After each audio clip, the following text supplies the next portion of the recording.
So moving next to Governor Walker's budget plans, were you surprised by anything that you saw out of his budget? Well, we got to see his new theme for the next election, that we're working and winning for Wisconsin. Right. The big surprise, I think, was what he had to do on roads by. And that's the tough spot right now, because some Republicans very beholden to the road builder industry, and they want to build roads and they're willing to pay for a gas tax increase. And Governor Walker keeps on saying, no, I'm not going to. So his budget includes more borrowing and putting off work on the east-west corridor right here. So.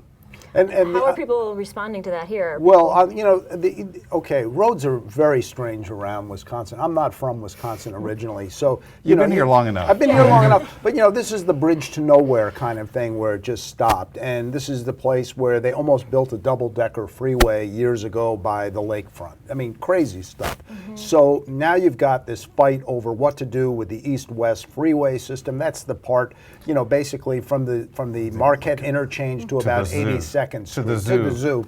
And it's a bottleneck. There's no question about it.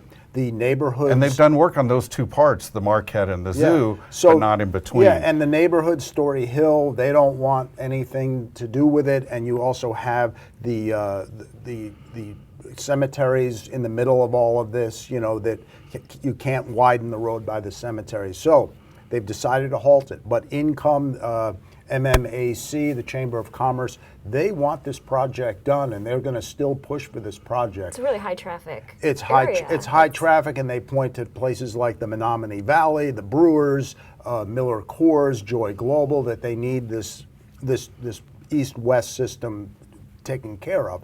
It looks like it's going to be on the shelf, but I would never say never on this project. This thing is always going to come back until it's dead, and I don't think it will be. So this has been a problem for a year now about funding for roads, and this budget address didn't resolve that, I don't think. I think it just brought that to the fore. The other surprising thing was that the governor put more money into public schools. He did put more money into charter and private and voucher schools, but also he did exactly what Tony Evers was asking for. What was it, 200 more per student in the budget? I think that was something of a surprise. Someone who's built his career cutting expenses and everything.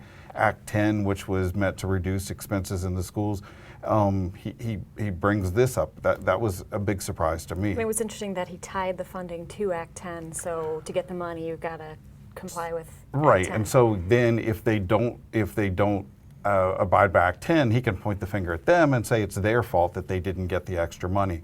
So I mean, it's clever, maybe a little too clever, but I think those were the two big surprises from the budget address. It was interesting. One of the Democratic senators called it a deathbed conversion, like he's looking to re-election and all of a sudden wants to be the school funding governor. Yeah, I think this is an area where he's weak. People generally like their local schools. The vast majority of kids are not in private schools or in voucher schools or in charter schools.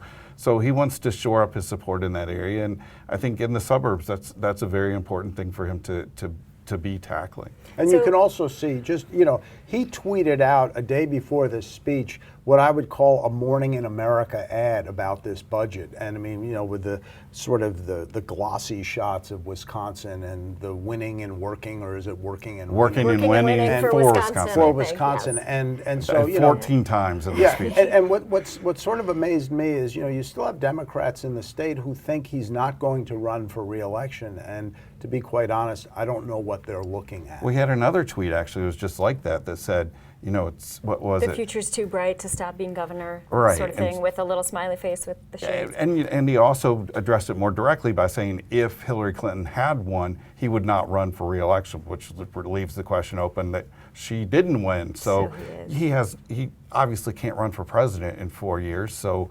the most obvious thing is for him to run again in 2 years.